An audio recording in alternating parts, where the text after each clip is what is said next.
Thanks, Kalen. And good afternoon again, everybody.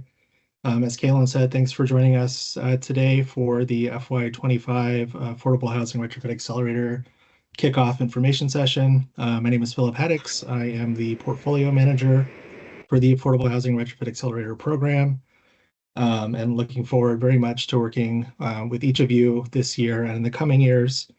I'm joined this afternoon by many of my colleagues here at the DCSEU and affiliated with the Retrofit Accelerator program, Doug Abbott, Marlene Azar, and Susana Baruda.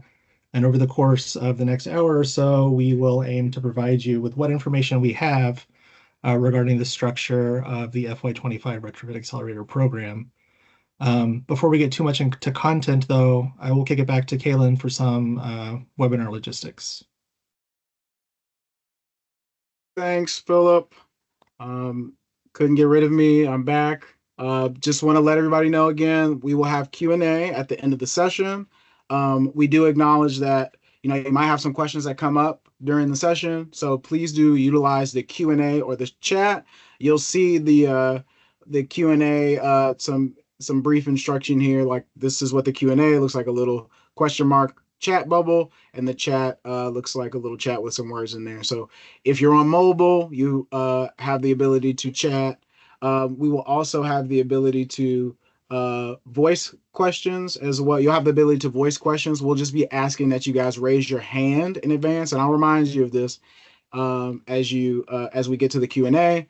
But again, the slides that you see here and the recording will be provided to you post-event.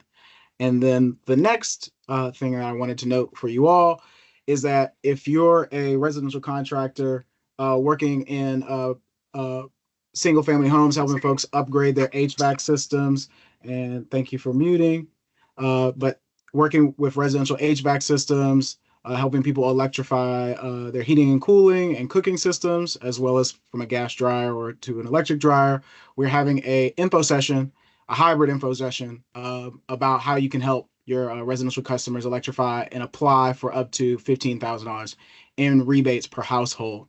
The session is next Thursday. That QR code on the screen works. Again, you'll have access to these slides, but all you have to do is go to dcsu.com to register today for either the virtual half or the in-person half. And with that, I'm going to pass back to Philip. Is this for the actual residents? Is it for the contractors? This is for contractors today. And thank you for coming off mute. But that'll be for contractors, so that won't be for residents. It'll be for people who are installing equipment in people's homes. All right, with that, I will pass back to Philip. Great, thanks, Kalen. So again, the objective of today's presentation is to provide what information we have about the structure and funding for the FY25 program.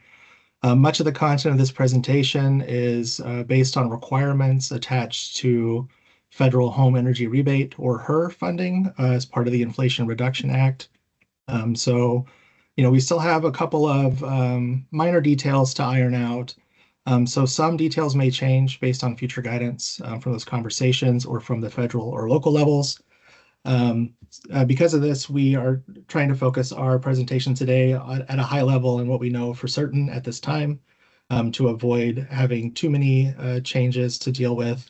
But this also means that the DOEE and the DCSEU have limited or no ability to waive requirements if they come from the federal level. So please keep that in mind.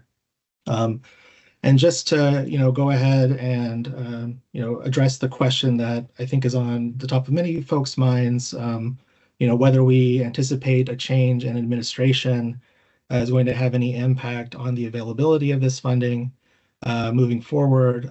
Right now, our understanding is not that these funds have been obligated to the district and are therefore less likely to be subject to being swept up. So we are proceeding forward with that understanding and with this structure of the program. That's the information that we have at this time. Like I said before, if anything changes, we will certainly let everybody know. We can go on to the next slide. Okay, but what we plan to cover today is a high-level overview of the program, but highlighting specific changes to previous instances of the program that are coming out of this federal funding. So we'll talk a bit about program purpose and eligibility, and then I'll turn it over to my colleague Marlene to talk about how the funding is going to be structured. And then we'll take a look at the overall program process, from the intake and audit process, which we'll hear about from Sosina, to the bidding and proposal review and incentive agreement and implementation, which Doug will cover. And then we'll have some, hopefully some time for questions at the end. If we don't have time at the end, like Kaylin said, you can put your questions in the chat or in the Q&A, and we will take note of them, answer which ones we can today. And if we can't get to all of them, then we will endeavor to provide written responses as a follow-up. So moving on to talk about program purpose and eligibility, you can go ahead and skip to the next one. So, up to this point, the major focus of AHRA, the Affordable Housing Retrofit Accelerator, has been to help affordable housing properties in the district comply with BEPS. While we are still maintaining that as an element of the program, with the new federal funding, we are expecting a broader focus on helping affordable multifamily residential and other qualified building owners decarbonize their buildings through electrification and other energy efficiency measures while preserving affordability for households. So very much, a complementary focus to the initial focus on BEPS compliance, but a little bit broader, focused more on just kind of deeper decarbonization and electrification at these properties. And as we'll see in the discussion on funding, projects achieving the greatest energy savings will be eligible for the most funding. But we'll talk about more about that in a few minutes. We can go to the next slide. So just to get everybody on the same page with how the program is structured, and as a refresher for some folks, the AHRA program is generally broken up into three major phases. We have an intake and audit phase, which starts off with an application process where we determine whether the property is eligible for services under the program. And that's what my portion of the presentation coming up is going to focus on. But then after that, we perform a benchmarking review of data that is submitted to DOEE. And once that process is complete, then, and if the applicant is deemed eligible, then we will partner them with a pre-qualified DCSEU contractor to conduct an AHRA Level 2 energy audit with some DC specific requirements in there at no cost to the property owner. So those audits are fully funded through the program. And the objective of those audits is for the auditor to identify technically feasible energy efficiency measures that will achieve at least a 41% savings energy use at the property. From that master list of recommendations, the AHRA program team, the property owner, and the auditor will then come together to go through the results of the audit and to start to evaluate the energy efficiency measures recommended in the audit and start to prioritize, which ones make the most sense given everything else that's going on at the property, giving the priorities of ownership and tenants at the property, and to develop some packages that will be designed to have the property achieve either a 20% total reduction in energy use or 35% reduction under the program. Once we have identified what measures are going to be in those packages, then we move to the next phase, bidding and proposal review, where we put the measures out for scoping and bid to our pre-qualified DCSEU contractors. And once we receive proposals back from them, thanks.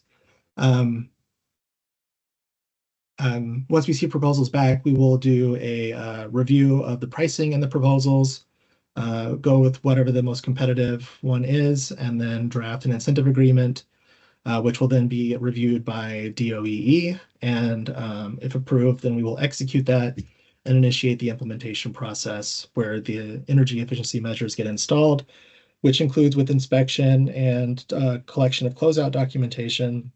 And once all is said and done, then we make payment on the project.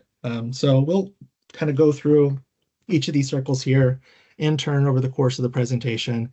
For now, I'm going to go back to the beginning here and talk about program eligibility starting on the next slide.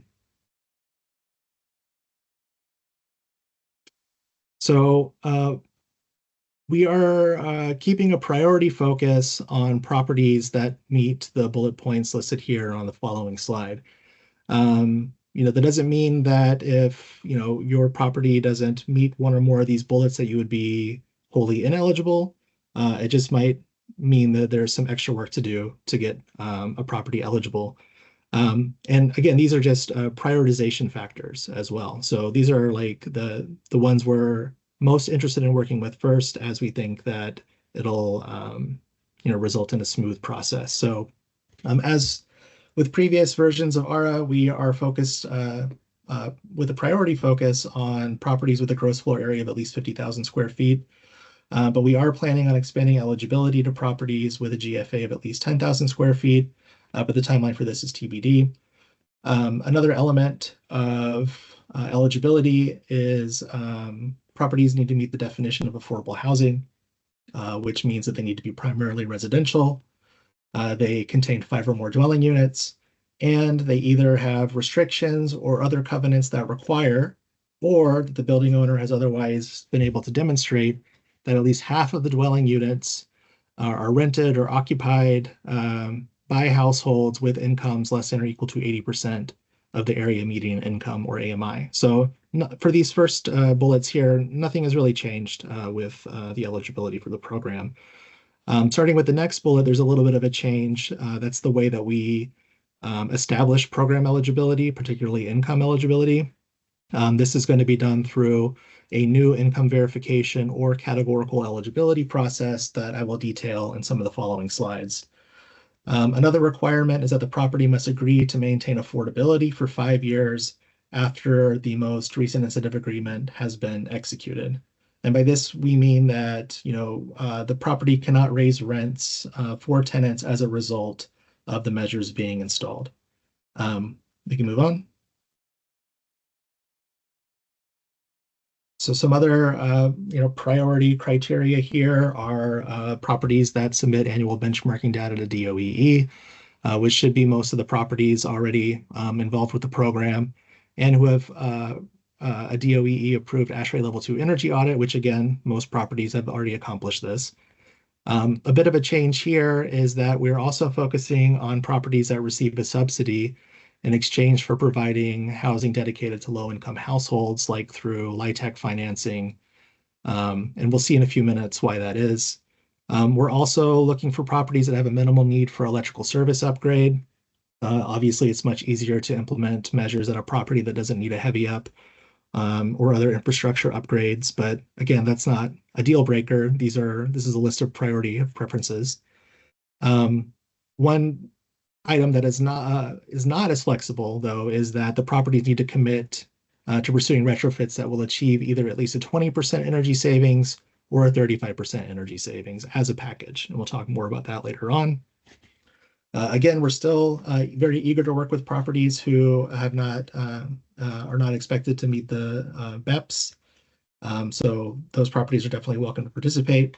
But we're looking to work also with properties who have already completed their third-party data verification and have selected a BEPS compliance pathway, because that makes it a whole lot easier to navigate the program and limits the surprises that we might find in some of the data later on.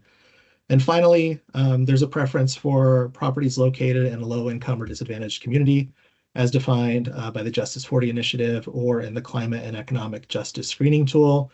So you can Google either of these, and especially for the last one, the screening tool, you should be able to determine if your property meets this criterion. Next slide, please. So thinking about all the elements of program eligibility, because this is a publicly supported program, of course, everything needs to be documented and in a specific way. So the next several slides is going to be focusing on not only how we're going to establish income eligibility, but also how we're going to document that. And this applies to projects using any amount of federal home energy rebate funding. So any federal funding involved will be required to have income eligibility documented in one of the following methods. So first, and by far the preferred method, is property level categorical eligibility. because this is the easiest way to go about this. This is available for properties that receive certain types of public assistance and can provide the DCSEU with an existing covenant recorded with the DC Recorder of Deeds that show the following. First, the legal name of the entity owning the property, evidence that the covenant will remain in effect for at least 5 years from the date the AHRA incentive agreement is signed, and reflects the affordability requirements of the program, i.e. that at least 50% of the dwelling units are rented to or occupied by families with household incomes of 80% or less in the AMI. So as long as we have this document that reflects the proper type of public assistance and meets these three criteria, then the whole property will be deemed eligible to receive services through AHRA. So it can be very easy how we do this. Let's go to the next slide.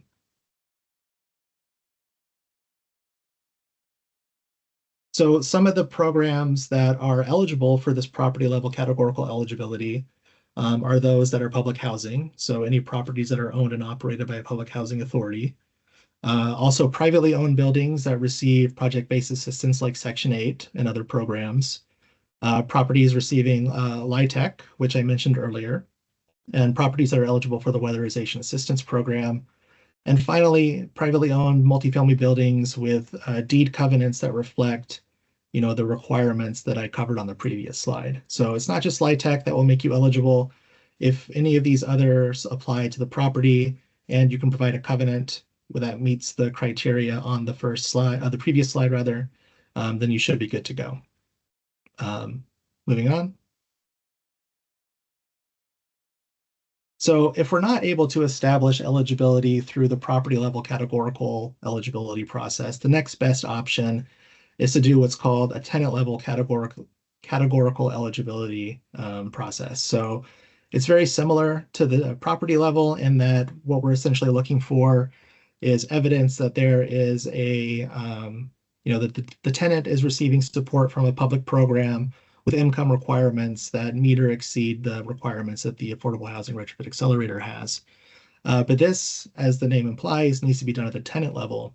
So essentially what we need to do in these cases is to go in partnership with the building owner from unit to unit to see if any of the tenants are enrolled in these programs until we have established that at least half of the units are eligible. So it's a much more laborious process, but can be as simple as possible if these categorical eligibility programs apply. So things like SNAP, SSI, TANF, LIHEAP, but also more local programs like the Clean Rivers Impervious Area Charge, the Utility Discount Program, Weatherization Assistance Program, as mentioned earlier, Solar for All, and the Lead Reduction Program all have income eligibility requirements that also meet what AHRA is looking for. So what if nobody is enrolled in any of these programs? Well, yeah, go ahead and next slide. That was great. So if we can't establish categorical eligibility, then we have to do it the old-fashioned way, where at the tenant level, we will ask for evidence of income like pay stubs, tax documents, other means. So this is also done at the tenant level. And to get to that 50% minimum of dwelling units, we can combine different methods. So we could do categorical for some and try to close the gaps with any folks that we can collect this documentation from.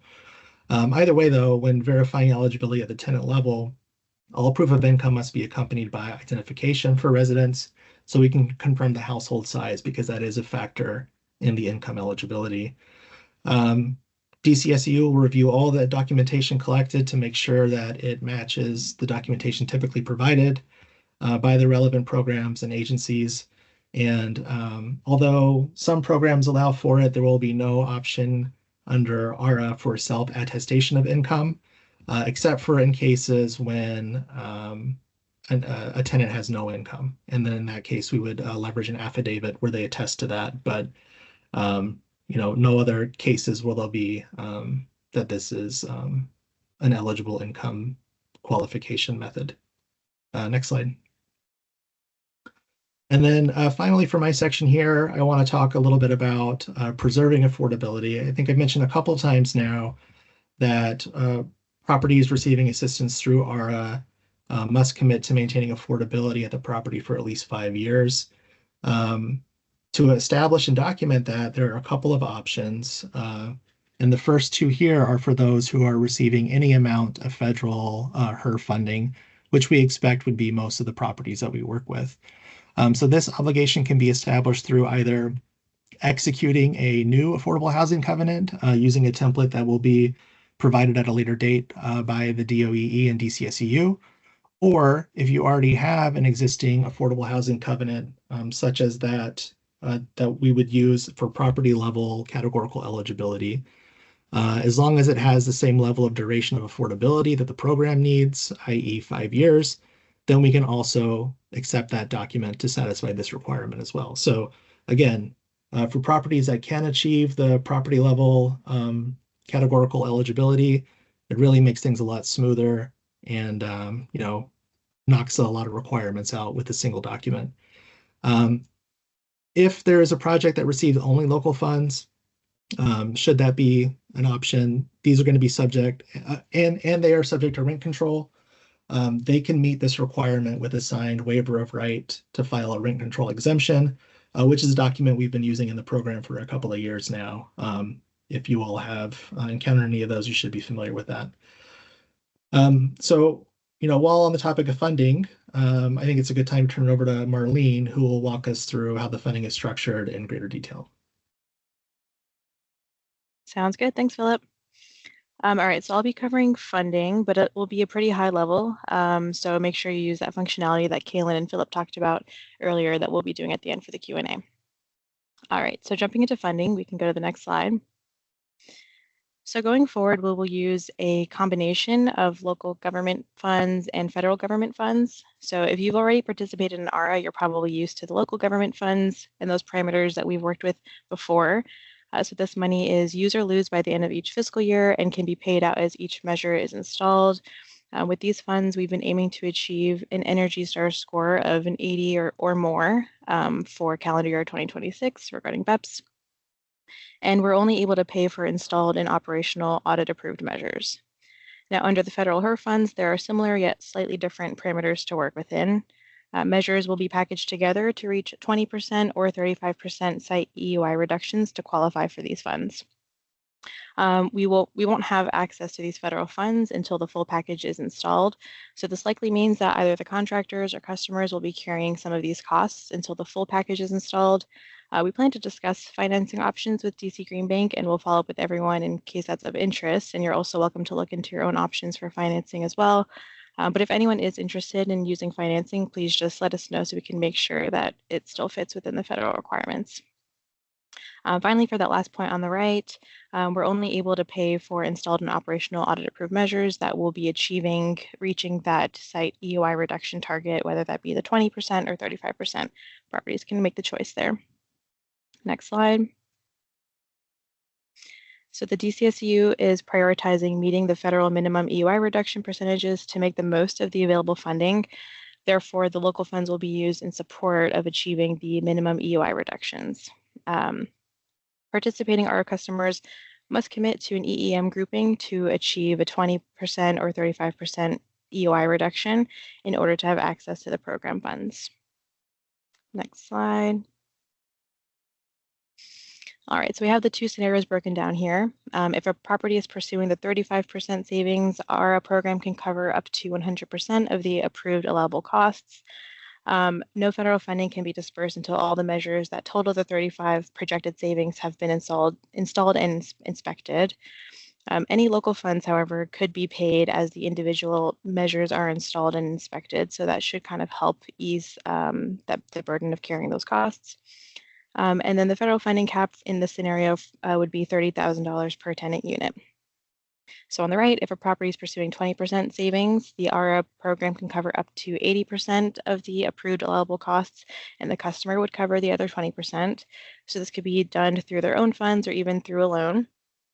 Again, no federal funding can be dispersed until all the measures that would total the 20% projected savings have been installed and inspected. And any local funds can be paid as well as individual measures are installed and inspected. And finally, the federal funding cap would be $15,000 per tenant unit. So that wraps up the high-level funding. I'll keep an eye out for questions in the chat when we get there, but for now, I'll go ahead and pass it off to Susanna to cover the intake and audit portion. Thanks, Marlene. Hi, everyone. My name is Susanna. I will be covering the application process and the audit phase of the program. So next slide, please. So if the customers or building owners are interested in the AHRA program, they can begin by filling out an online form on our website. Once the form is submitted, the DCSEU team will review for building eligibility based on BEPS compliance, or if the building is not BEPS compliance, and the size of the building. If eligibility is confirmed, the DCSEU will contact the building owner to submit an income verification documents. So this can include rent rolls, covenant letters, and other income eligibility documents required by the program.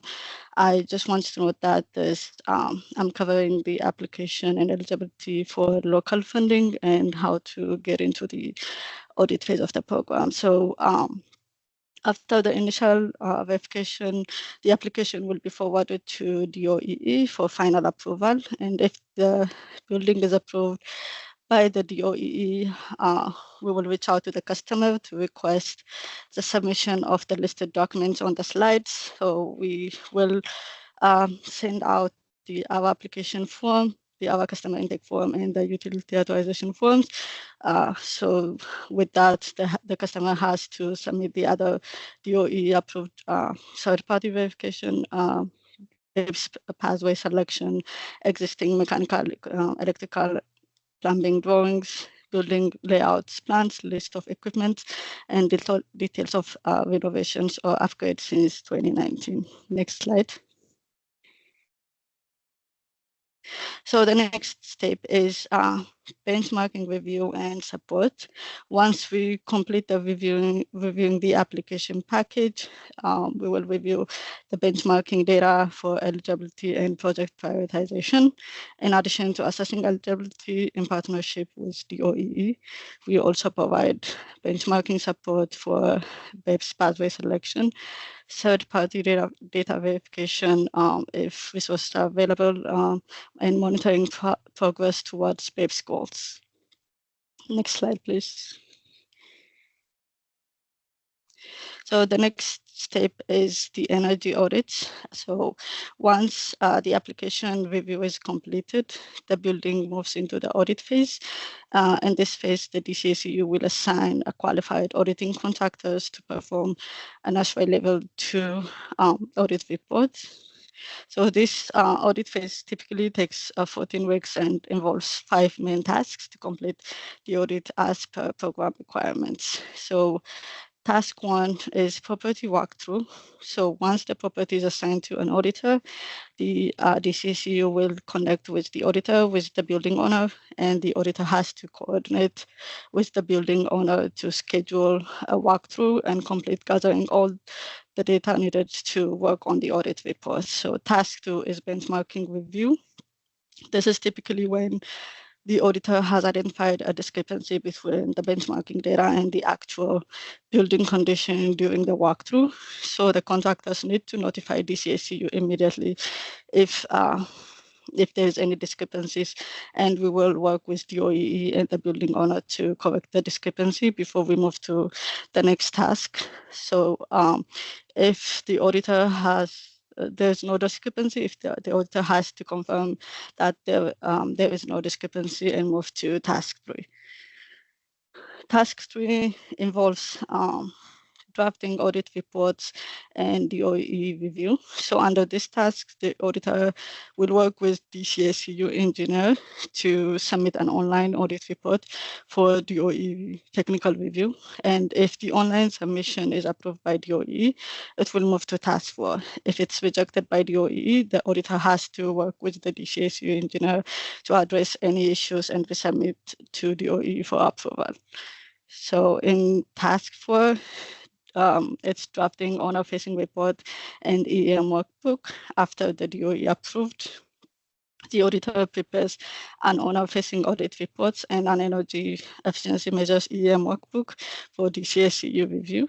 So once the DCSEU engineer approve the draft, it moves to the final task, which is task 5. So task 5 involves building owner meetings and finalizing the owner-facing report and EM workbook.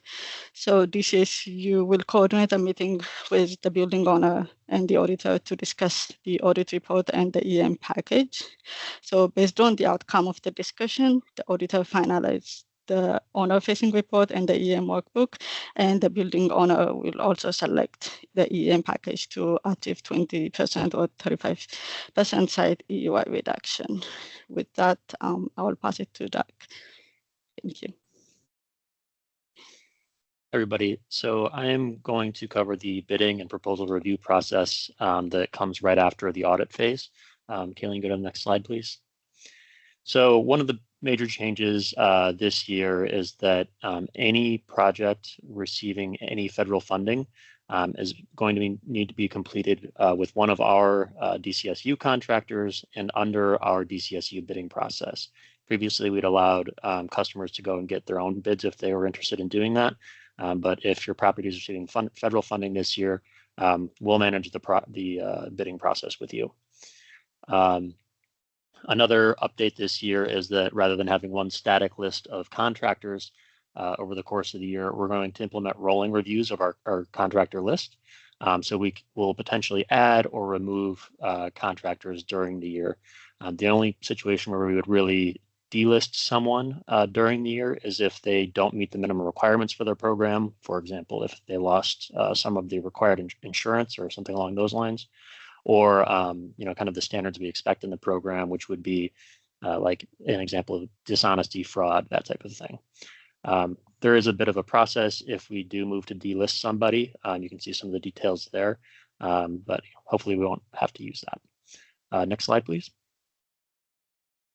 So this is a look at the bidding process. So from start to finish. So for the first step is going to be working with your program manager, which is likely to be either me or Marlene, to schedule a walkthrough day and time. And once we've nailed down that date and time, Marlene or I will email the bid sheet containing all of the measures that we've agreed to our DCSEU contractors, starting with our CBE, SBE contractors, and then moving on to our non-CBE, SBE contractors. A couple days later, if we don't have 3 contractors respond to the initial email. So after the final email trying to get contractors to sign up, we'll wait 2 business days or wait until we have 3 contractor confirmations. And then we will send out a calendar invite with all the details to everybody involved, so building owner and contractor. The contractors will attend the walkthrough, start getting their bids together, and then the contractors will submit their proposals within 15 business days of the walkthrough. So they've got basically 3 weeks after the walkthrough to submit their proposals. Next slide, please. Okay, I'm going to share my screen for a second here because I want to walk you through a new bid sheet that we've put together this year. Some of you were likely familiar with the bid sheet we used in the past year or two. After using that for a while, we found that we might be able to improve the program's efficiency if we kind of revamped that. So what you're seeing on the screen here is the new bid sheet. It starts off with this very detailed instructions Can you make tab. it a little bigger? Sure. Is that a little better? Yep, my eyes is better. Thank you, sir. No problem.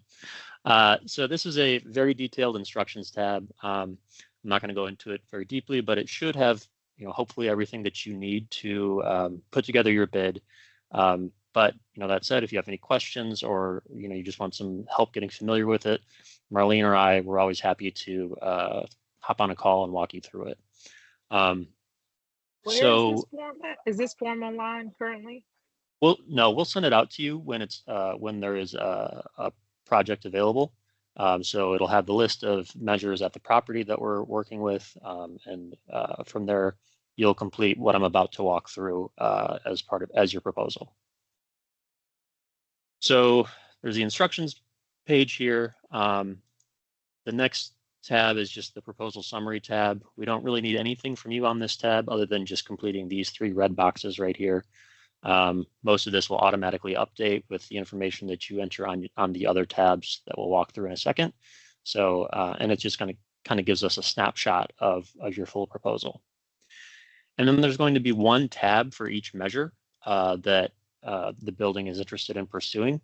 When you receive it, it will most likely look something like this tab right here, or you can see a lot of red on here. These red boxes are what we are asking you all to complete. So in this top section, we've got things like timeline, miscellaneous costs, additional notes, your general description. And then once you've completed all of that for this measure, then you can scroll down and we'll need you to enter one line for each piece of equipment you plan to install, along with the quantity and then the pricing information. After you enter that, the tab will likely look something like this. So you can see a lot less red when you enter information. That red goes away. And you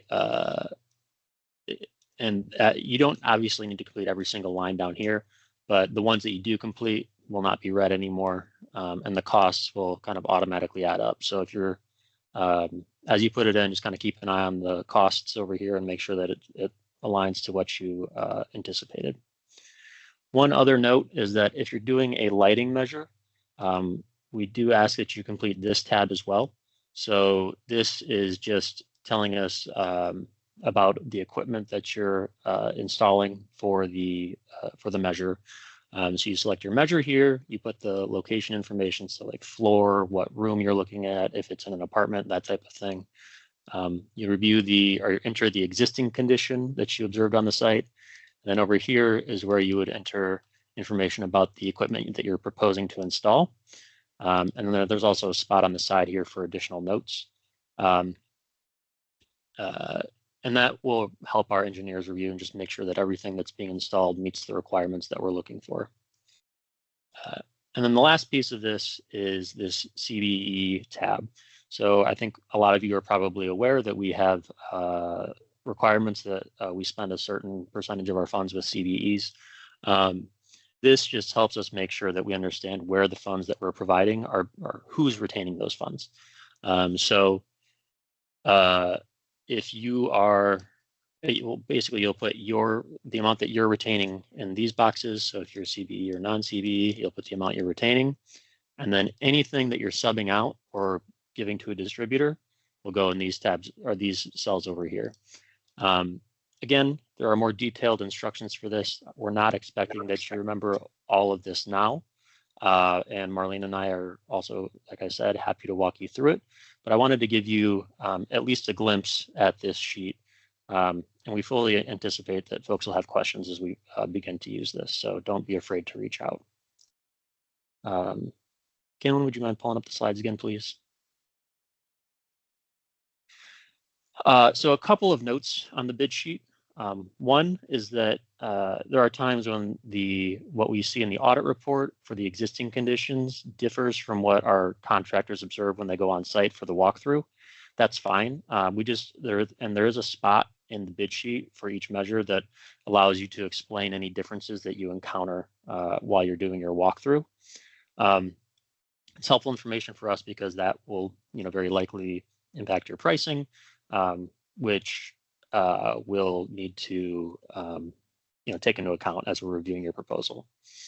The other piece, another thing that I wanted to mention is that if you do have miscellaneous costs, which it's totally fine if you have them, there's a spot to enter that information, but we'll just need you to put the amount of the costs and then also a description of the costs. And then the last part of that is that we'll need to make sure that you actually get a receipt and provide us with that receipt at the end of the project so we can verify that you actually incurred those costs. And then one question that we get from time to time is, where do I put my operations and overhead costs? You can factor those into your labor costs. That's the cleanest way to do it and gives us a more accurate look at the materials pricing. And then finally, all bids this year must be submitted using this bid sheet. So previously we'd kind of been flexible on how we accept proposals. This year, we're going to ask that you stick with the bid sheet because that'll help improve our efficiency further because it's an apples to apples comparison for us rather than looking at different formats and trying to make straight comparisons, which should move things faster for all of us. Kaylin, next slide, please. Okay, and this is a high-level look at the proposal review process. So once we get your bids in, they'll come to either me or Marlene, and we will do a pricing review. And basically in the pricing review, we're just looking to make sure that the prices that you all provide are aligned to market rates. Once we're through that process, we'll move to the technical review, which is where the engineer on the project reviews the equipment and the plan for the project to make sure that it meets all the minimum energy saving requirements that we need for the project. Then it will go to Philip, the portfolio manager, for his review, then to DCSEU senior leadership, and finally to DOEE for review and approval. Next slide, please, Kaylin.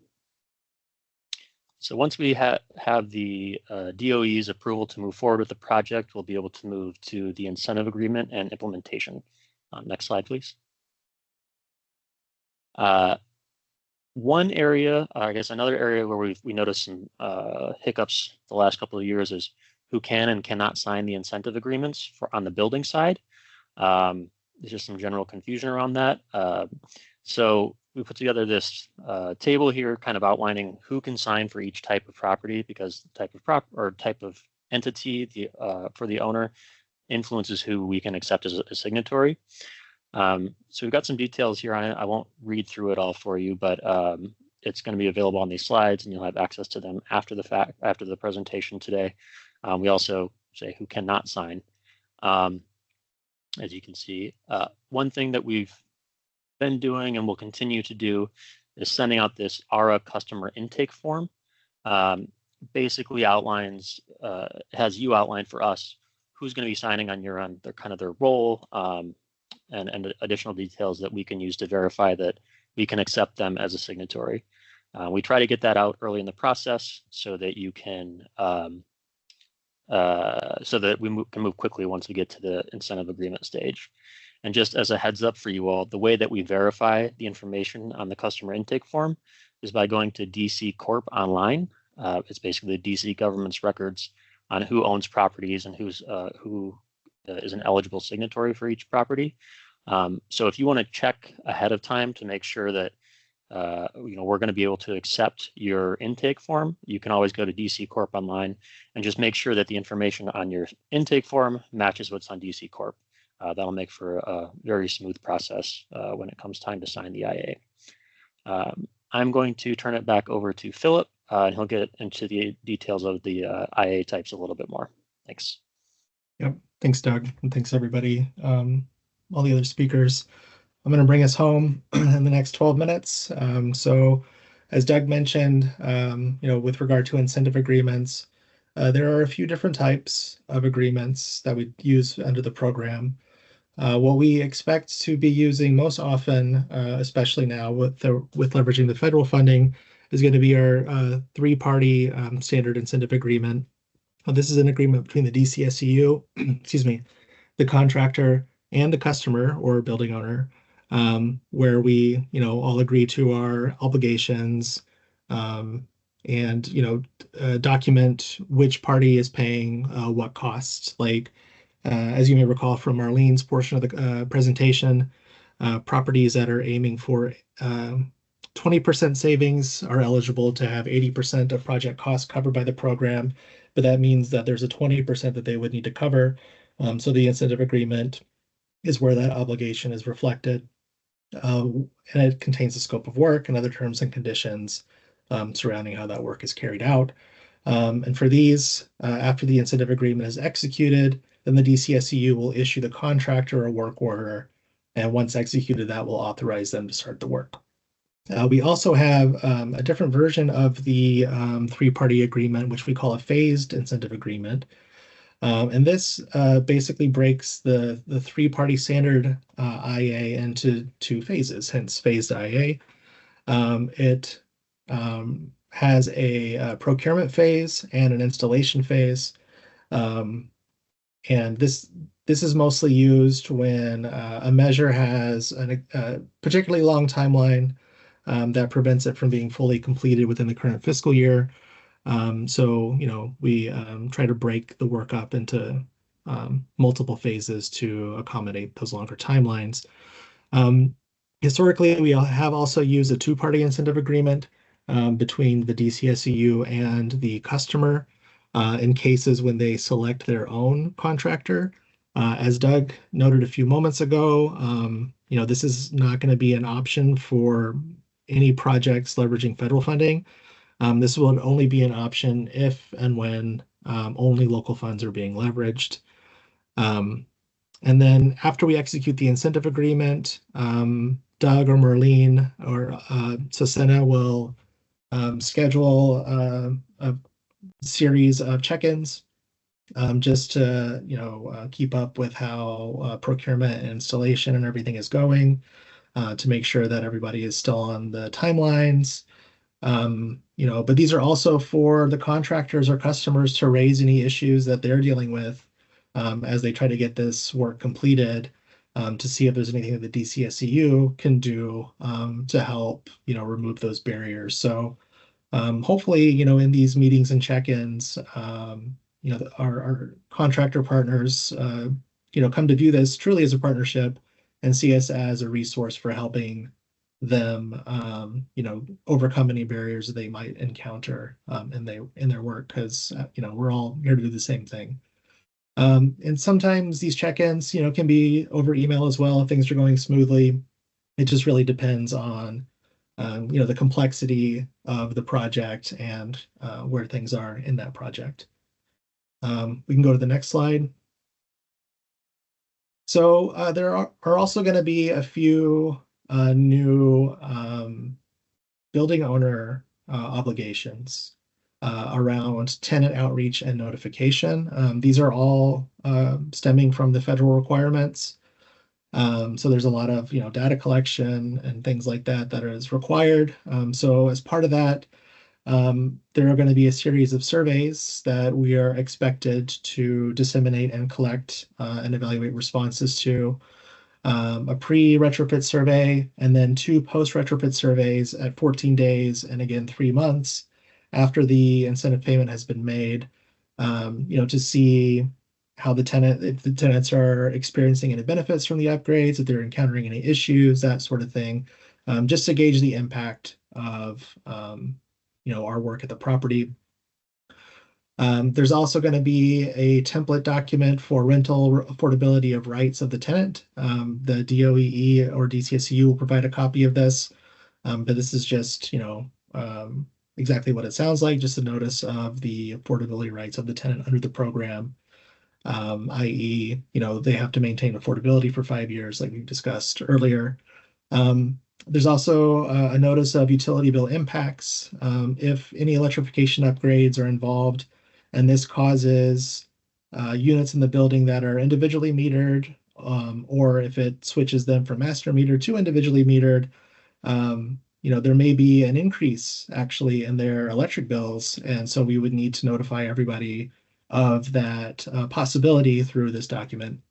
And there's also a program one-pager that provides basic information about the program, including contact information for tenants if they want to provide any feedback or register any complaints. So a lot of this stuff will be provided as templates by the program.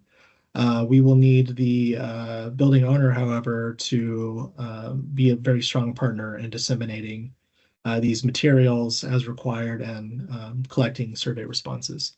Next page. A couple other requirements here that are more post-retrofit obligations. There are a couple other notices that will need to be provided by the building owner to tenants. Notification of continued rental affordability, which we will provide some guidance around.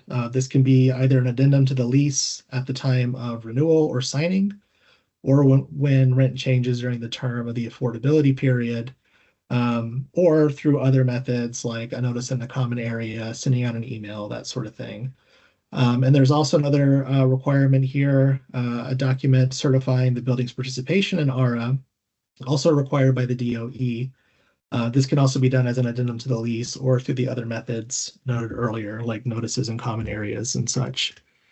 Next slide, please. Another significant change to the way that the program works is on the inspection part. Although historically, and will still be the case that every project completed under AHRA will be required to have a QA/QC inspection performed by the DCSEU or their designated party. For properties receiving any amount of federal HER funding, there will be a specific inspection form that will be used that details the work performed, the equipment and materials installed, and projected energy savings. And some requirements for these inspections, such as combustion testing, are still being finalized. So that is a detail we still have to work out whether and what sort of testing is going to be required. But right now, the biggest changes that we know about is that all bids, invoices, and inspection forms, at a minimum for heating, cooling, and water heating projects, will need to reflect model numbers, and the inspection will need to include geocoded photos showing the equipment is installed and operational. And we will provide guidance on how to collect geocoded photos as we get that guidance in turn from the DOE. But in general, what this entails is just making sure, like if you're taking a photo with a cell phone, making sure that location is turned on so that the metadata of the photo collects the location where the photo was taken, so we can match it up with the address to be sure that that is the equipment installed at the site that we're expecting to see. Next slide, please. And so I mentioned at the beginning that one of the last things in the process before payment is made is for us to collect closeout documentation. There aren't too many changes to this compared to previous years. At the end of each project, we will still need a copy of any Department of Buildings permits and inspection sheets that might be required. We understand that not every measure will require a permit and inspection, but if they are required, we need to collect that. We will also need to have an unredacted copy of the invoice from the equipment vendor to the contractor that again shows the model number of the equipment being installed. We have to be able to see the cost information. Again, it cannot be redacted in any way. For any equipment, as well as for the miscellaneous costs that Doug mentioned earlier, like, if you're recycling any materials that you're pulling out of the property, if you have to rent a crane, those sorts of things, we need evidence that those costs were incurred as well. And to go with this, we also need evidence that that payment has been made from the contractor to the vendor on those invoices. So we have to, for every invoice you send us for equipment or miscellaneous costs, we also need evidence that the contractor has paid those costs. So this can be, for example, an unredacted zero balance invoice from the vendor showing that payment has been received, or an order acknowledgement or other documentation like a sales receipt, packing list, line of credit, that sort of thing. We are very familiar with working with various forms of documentation here. So if there are ever any concerns as to whether a piece of documentation is going to meet the requirements, please let us know.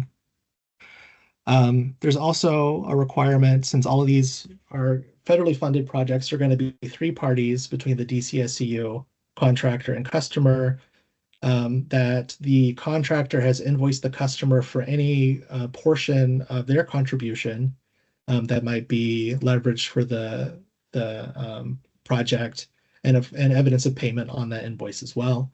And as I mentioned, the QA/QC inspection is still a requirement, but it could be slightly different requirements depending on if it's federally funded or not.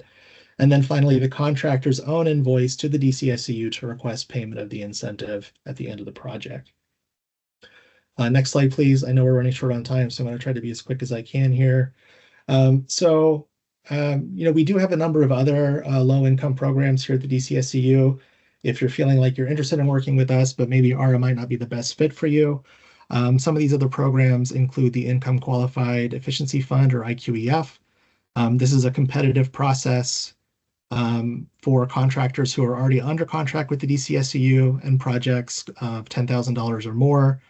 And there's a minimum customer requirement here of 10%. So at most, you would get a 90-10 split in the incentive and customer contribution. There's also our low-income comprehensive program, which is not competitive, and any contractor can participate in. It's mainly for gut rehab or new construction, and these are custom incentives, developed by the DCSEU based on the energy savings expected from the project. And finally, we have low-income energy kits, which include air purifiers, power strips, smart plugs, and shower heads, that the DCSEU will work with a property owner under a participation agreement to distribute to tenants at the site, these sites being income-qualified multifamily buildings or food banks. So if any of these are more your speed, please follow up with us. On the next slide, you can see the contact information for myself and all the other speakers in today's presentation. So please don't be shy about reaching out if you have any questions. I know we didn't get to all the questions today. I see there were a few that we didn't get to answer. Because we're out of time, we will take these questions as noted earlier and follow up with written responses when those are available. Yes, thank you, Philip. Thank you, team, for the presentation, and apologies that I was trying to keep us to time, but unfortunately we will not be able to do some Q&A today. But thank you for putting that in the chat, because in the Q&A, because we will be able to respond just as Philip was saying writtenly. So I very much appreciate folks putting that in the chat.